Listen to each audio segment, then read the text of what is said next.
So if you've ever struggled with the concept of adding AI tools into your business, this is the video for you. I actually brought in a guest expert, Kinsey of Authentic AI for entrepreneurs, and we have an amazing conversation for you to tune into today, where we really dive in and talk about how AI can save you time as a small business owner and the ways that you can use it that feel authentic to you. And there's just so many good little juicy nuggets of information. So let's dive right in. All right, everybody, welcome back to the Content Collective. Today, I actually have a special guest. I have Kinsey of Authentic AI for entrepreneurs. So welcome today. I'm super excited to have you here. Thank you so much for having me. I'm so excited to be here too. Well, for those that aren't familiar, would you mind introducing yourself, telling us who you are, what you do, who you do it for? Yes, definitely. Well, my name is Kinsey. Hello. And I've been an entrepreneur for 5+ years now, which is kind of crazy. I actually started my business, Feel Good Social, like 5 years ago ish. And I've just been growing that. Our kind of little tagline has always been helping down to earth entrepreneurs show up online in a way that feels good to you without wasting your time or selling your soul. So that's just kind of the angle that I take my approach to business, I guess. But about a year ago is when I first started hearing about, the AI phenomenon and when all the AI tools started really flooding the digital entrepreneur space and stuff. And I'll be honest with you, my first kind of reaction to AI tools was grumpy. I was like, Same. I'm total curmudgeon. Yes. I was like, shaking my fist at the neighbor's fence, like, isn't the internet fake enough as it is? What's this going to do to our critical thinking and our creativity and all that different stuff? And then I kind of had one of those long drive epiphanies where I was listening to a podcast about AI tools and I realized that I was kind of having this grumpiness just because I was afraid of the change that this was going to bring to our world. And I realized that the best thing I could do instead of just being like, ew, was turn toward it, get curious about it, and figure out how can we make this work for us. So, authenticity is a huge part of my brand. Saving time without, sacrificing the quality of work, all that different stuff. So then I created my sister brand, Authentic AI, and that's kind of what we do is figure out how can we use these tools as solopreneurs or entrepreneurs with small teams, small business owners, and really get them to work for us, save time without feeling like we are turning our brands into robots. I love that you mentioned that you were grumpy about it because I was too. I'm not gonna lie. And it was one of those things I have to, now that I'm on the other side and I'm on the AI bandwagon or whatever you want to call it, I now look back and I'm like, I was being a little grumpy curmudgeon. I was like, and it was because I was scared. And it was new, and it was for the first time in a long time. I feel like we had an injection in our industry of like, you all have to learn a brand new skill. And that hasn't happened in a while. So kind of talk me through. I have recently fallen back in love with ChatGPT. I pay for the new upgrade. I've created my own GPT, and I'm finally on like the using ChatGPT in a really authentic way. We'll use that word. But what are some like mistakes that you see people make when they start with ChatGPT? Or if you're feeling a little curmudgeon-y, how can we kind of overcome that? Oh, totally. Well, let's start with the curmudgeonness because this is definitely something I had to deal with. I had to have, a talk with myself about this because I call it the AI scaries, right? There's lots of different AI scaries out there. Firstly, is this going to turn our brands into robots and sacrifice our authenticity? But what I've found in using these tools is that it's like you said, there really are ways that we can use these tools in an authentic way. We can bring our own thoughts, opinions, beliefs. We can train it on our brand and our brand voice and all that different stuff. We can use these tools without sacrificing our authenticity. And at the same time, we are always going to run anything that ChatGPT throws our way through the filter of our brand. We are the gatekeepers for our brand, right? So it really doesn't have to happen. And I will say too that I honestly, I hate, I call them the AI bros out there, the people out there who are like, use these 200 generic prompts and Yeah. like get these generic responses or create 30 days of content in 30 seconds with ChatGPT. And I'm like, guys, that's not realistic. Come on. And so I actually crunched the numbers. of how much time I'm actually saving with Ooh, I these tools. love numbers. Let's hear it. Oh, I don't well, you know how numbers are. To see, in general. I know I'm saving a lot of time, but what actually does this look like for me, right? And I was blown away, girl. So just to put it into perspective, I really was taking into account that the amount of time that it still takes me to do tasks. And that's with making sure that I'm not just copy pasting from ChatGPT in a generic way, right? So I will say, I love writing, but I am a long writer or like a slow writer, I guess I should say. Like it takes me a while to write a caption or an email or course content or whatever it is.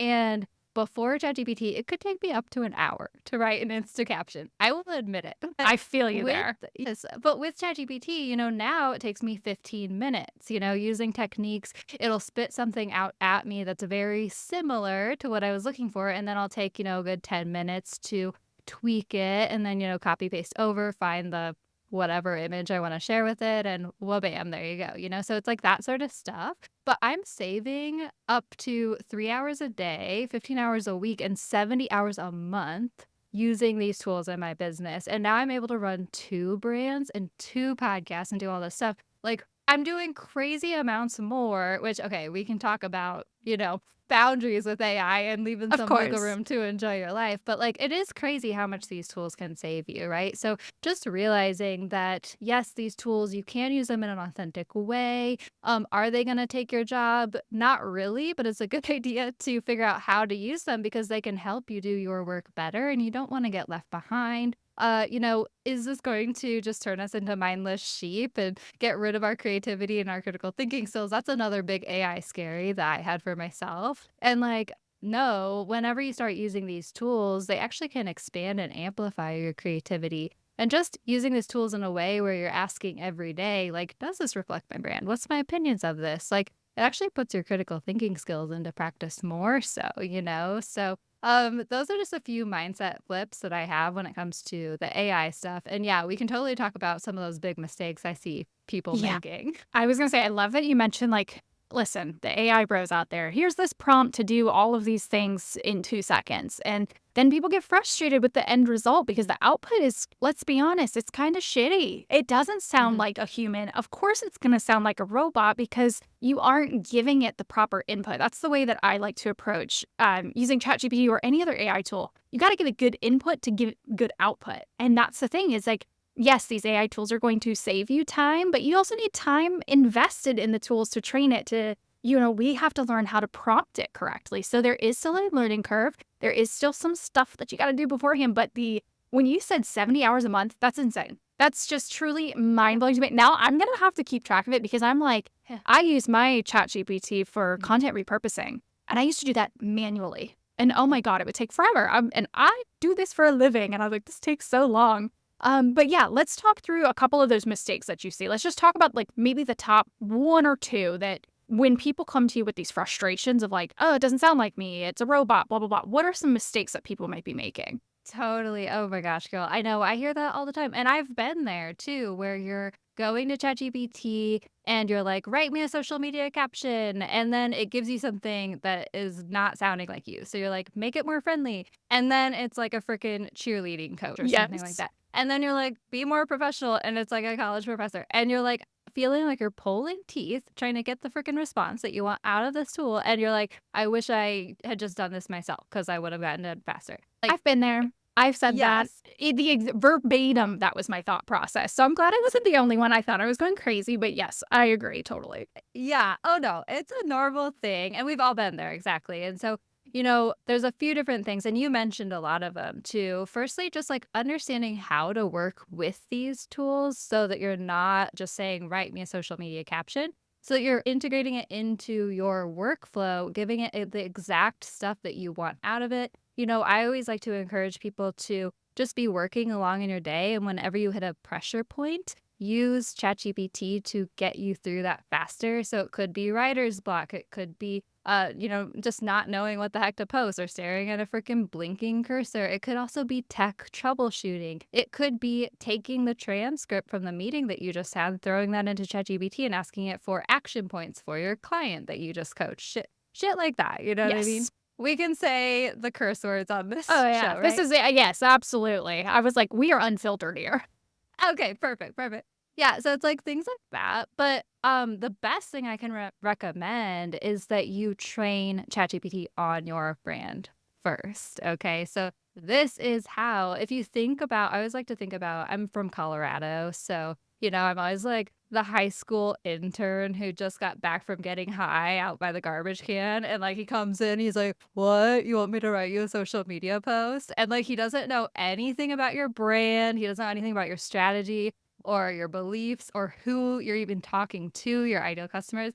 He would write a really shitty social media Oh, post yeah. for you. Absolutely. We need to tell it all about our brand in order for it to be able to do the work that we want it to do for us. And so just, it's going deeper than just being like, I'm a social media manager. Like, even going deeper than like, I'm a social media manager serving wedding planning clients. Like, that can be helpful already.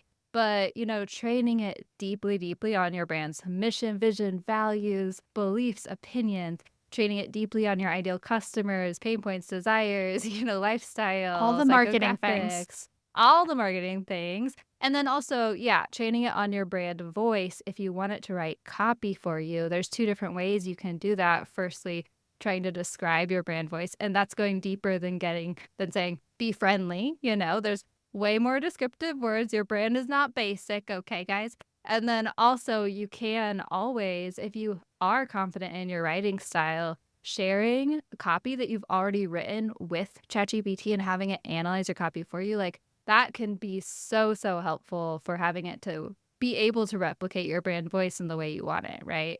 Absolutely. Okay, I love that you mentioned all that, and there was one thing that really stuck out to me, and hopefully, listeners kind of feel the same way. You said something about, like, when you hit a roadblock, lean into ChatGPT, and I know, Mhm. like, part of your whole mantra and messaging is, like, we're not gonna be creative every day. Like, we truly aren't. Even as creatives, we are gonna come across those roadblocks. So, like, talk me through when you're having this creative Mhm. roadblock. What are we using ChatGPT for? Because I know I love having a little conversation with it like it's my best friend for Mhm. brainstorming. And I'm like, I'm stuck here. Help me here. Like, what about this? What about that? But, like, what's your approach in using these AI tools for a creative roadblock?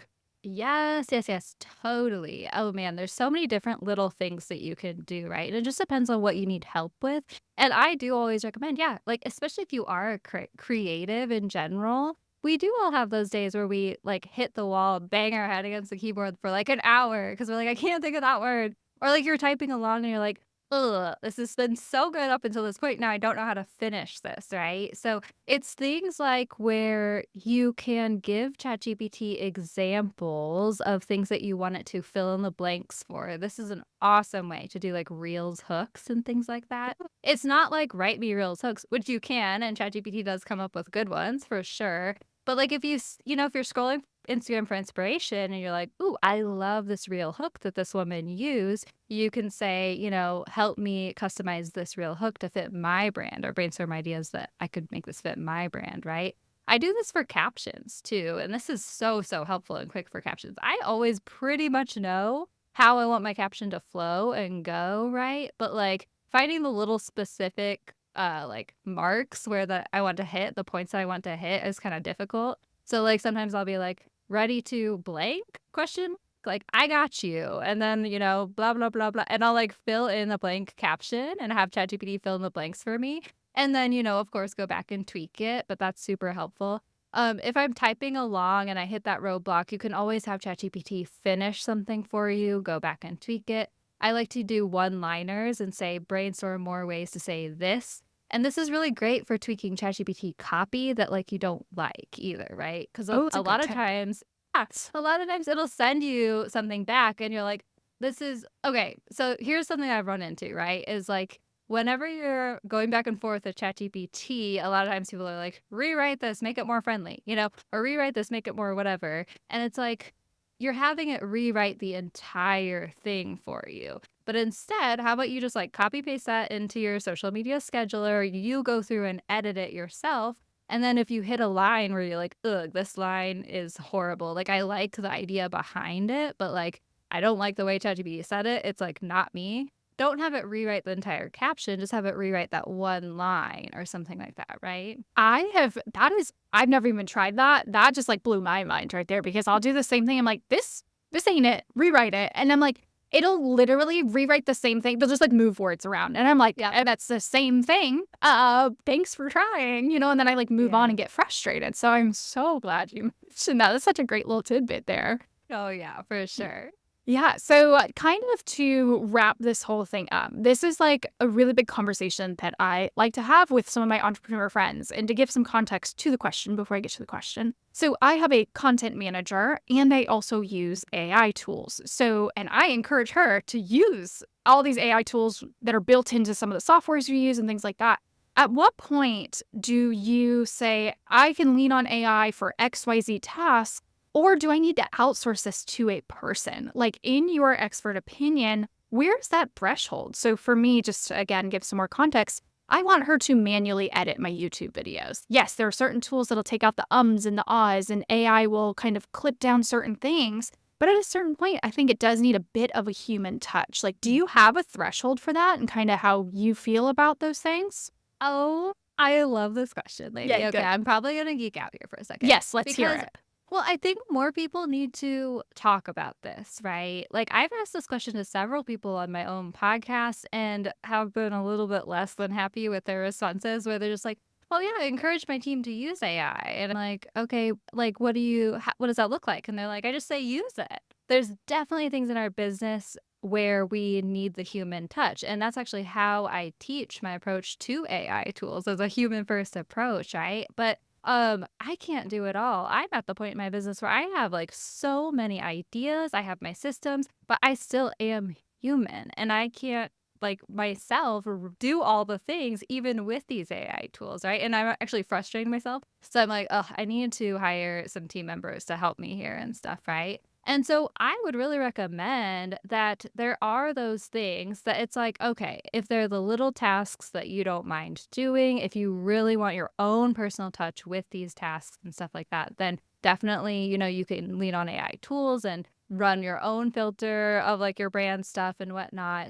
But then you can also outsource a lot of these things that you're leaning on AI for to other VAs and humans and teach them your methods with the AI tools too, so that they can be more efficient for you as well, right? And I think that it's really, really important if you are outsourcing work and people are using AI tools to explain what your level of quality and expectations are, and also give them the tools and resources, instructions, expectations they need when using these tools to be able to do the work for you so that they can use these tools, but you're still getting the quality that you're expecting. And so yeah, it's one of those things where I think that it's a great idea to have to outsource certain tasks. But for example, I use Descript to edit my podcasts and I save so much freaking time. That's adding into the 70 hours a month, girl. It used to take me like 6 hours. I'm a slow editor too. It used to take me like 6 hours to freaking edit the audio only of my podcast, right? Now with Descript, I'm editing both shows, video and audio. I'm creating the social media clips. I'm doing editing, publishing to YouTube, publishing to my podcast, publishing on my website, sending out the email, all this different stuff within like 2 hours normally. It takes me for an episode, which is insane. That's insane. But, could you edit an episode in like 15 minutes with Descript? Sure. If you just like do all the AI filters and like just whatever, okay, good to go. But I don't like that. That's not the quality of my podcast because Descript does, even with the automatic removals, tends to like clip words, I really want like I listen through to every episode. I use all the AI automatic stuff, but then I still listen through every episode and have that human touch. And it still saves me time without like sacrificing that quality, right? And so that's probably what I would encourage like us to do with our team members and whatnot is just like be saying, this is the quality I'm expecting. Here's my workflow that I have established. If you want to use this, that would be great. I can teach you on it. Or like, just make sure that it's really important to me that we're listening through every episode or whatever. Is that helpful? Oh my God, so helpful. And it's so funny. You mentioned Descript, and for those listening, I also use Descript to edit as well. And yes, I feel the same as you. Like, There's remove like the ums and the ahs, and yeah, sometimes that one messes up. For me, it's the shortening the word gaps or the Yep. pauses. Totally. I Mhm. remember I used to have to use Premiere Pro to edit all my videos, and you had to clip those, and it takes forever. And I agree with you. I can edit. I could probably sit down and edit a YouTube video, a podcast in less than an hour now and be happy with the quality because of some of these tools. But yeah, there's Mhm. like a tool inside descriptions like edit for clarity. And it's cool and all. It'll get your podcast done in 10 minutes, but they removed some things that I'm like, that is a good thing that we said. Why did it take that out? So Uh-huh.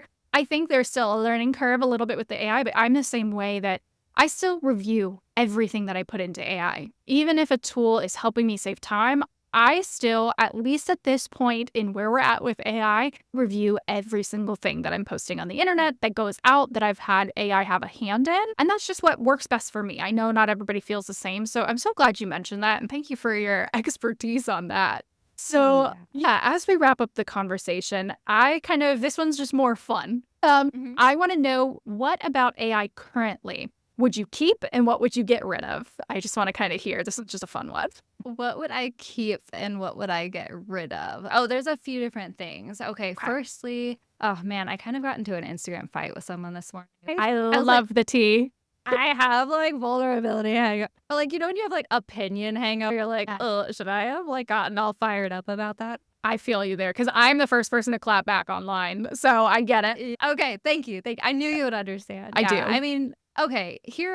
The one thing that I definitely want to bring up for your audience right now is, well, firstly, we all need to learn how to use these tools, right? Because it's so easy to get frustrated with like the results you're getting. And it's so easy to pick out the AI written stuff that's like copy pasted these days. Please don't use unlock, unleash. Oh my God. There's so The one I always get is Delve. what I'm is like, I have never Delve. Yeah. used that in my life until I came across ChatGPT. I said, what is this word? So yeah, Oh, I there get it. are AI cliches, guys. So just like we said, learn how to use the tools, run it through the filter of your brand so you don't turn your brand into a robot. But other than that, like these tools are so helpful for saving time. And the one thing I definitely want to bring up is this has been such a hot topic for me lately. More men are using AI tools than women. According to like a study, men are 2 times more likely to use the top 50 AI tools than women are. There's a few different reasons for this, of course.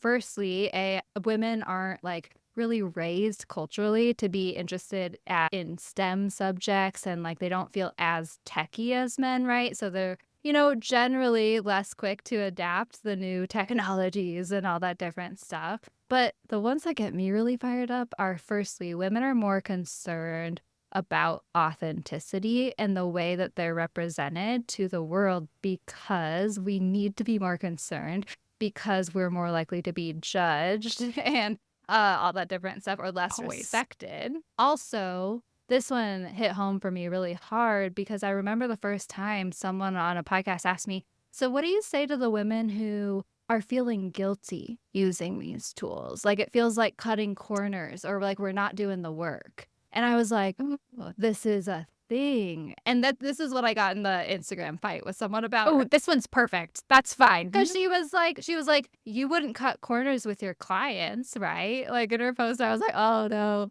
oh the tiger is coming out. Oh I my was like, God. guys, come on. Okay, here's the thing. This is business in general, right? We need to embrace these tools as women. Like, why is it that when men do things, they're innovative and productive or use AI tools? And why is it when women do, we think, oh my gosh, we're cutting corners, we're going to be judged for it? Like, yeah, we Or we're might be cheating. because we're Shortcut. women. Cheating. Yeah. Yes. Yes. And it's like, we need to start by flipping the script for ourselves as women, because that's how we make the change, right? So just realizing that it's not cutting corners, that it can save you time and you don't have to sacrifice your quality of work or authenticity. Let's like just start using these tools, guys.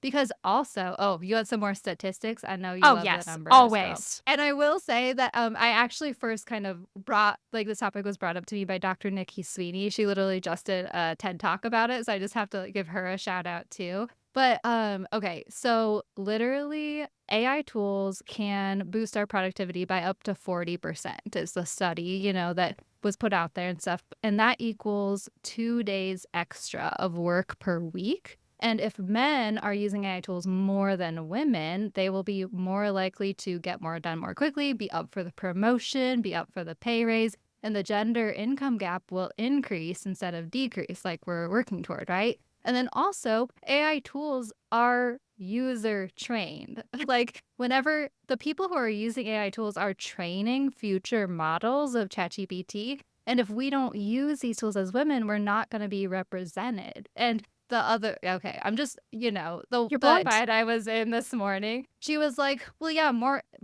these tools are so broy, they're just like spitting bro language back out at us. I'm like, yeah, but not using them isn't the answer. We need to We be have putting our to. feminine energy into And these some tools. empathy. We need to give these tools some empathy here. Right? So anyway, I've just been trying to bring this up as much as possible because like it's not just for us, right? Like you and I have been using these tools. I'm sure your audience has also dabbled in it Yes. too, but it's spreading the conversation and the word to others, right? I talk to my mom about AI tools like every day because I can't Love stop it. talking about them. And she like talks to her coworkers. She works at a middle school, Like, I talk to everyone in my life about this, and, like, just spreading the word and getting more people comfortable with these tools is really, really helpful.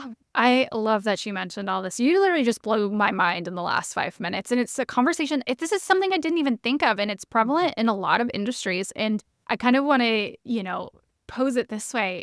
Men would probably, and you can correct me if I'm wrong, when they're using AI tools, it's probably considered delegation. It's like you're delegating that task to somebody else. Whereas women were like, oh, I can do it all myself. Because that's the way we are societally trained to do things, So it's like, ladies, let's lean into the ease of everything. Like, come on. I was like, Yes. this makes me want to use them even more now. Now I'm fired up. Yep. Especially, Yes. it's so interesting. I never thought about how it's training future models. So now I want to go jump into ChatGPT, like whisper into it. Here's how you're going to do this and how you're going to do that. It's just so I can help train it. No, I Oh, know. it's That's what I crazy. said to Dr. Nikki Sweetie when she was on my podcast. I was like, this is a call to action if I Yeah. ever heard. She's like, it's a call to arms, ladies. The Yeah. call to arms for the AI revolution. I love it. This is Yes. so good. All right. Well, thank you so much for this enlightening, inspiring, and thoughtful conversation. I really want my audience to know you. So where can they find you? What can they get from you? Plug all the things. So much. Thank you so much. This has been so fun. You can find me. I have the Authentic AI for Entrepreneurs podcast. You can just search for that. You'll probably find it. It's a bright purple podcast Cutest cover. cover art ever. Yeah. Yeah, and then Authentic AI for entrepreneurs.com or DIY with .ai also forwards there. So it's like I need something shorter than Oh, that, yeah. right? Yeah, I get it. And yeah, I have several freebies. I have a Reels prompt playbook for ChatGPT that's kind of doing the plug and play, fill in the blank prompts I was talking about earlier. I also have the Authentic AI toolkit. I know you're a tool girl. I am. When it comes to AI tools, I was like, I need a library to help me organize all these things because all the things my podcast guests are recommending and stuff, I'm like, I need to be able to remember these and find them when I need them. So that's the Authentic AI Tech Toolkit. It's just a living Notion database Love it. that I'll give you access to too. So yeah. All right. Well, thank you so much. Again, you guys, this was the Content Select with our special guest, Kinsey, today. So don't forget to hit subscribe, download all the things, and I will see you guys next week.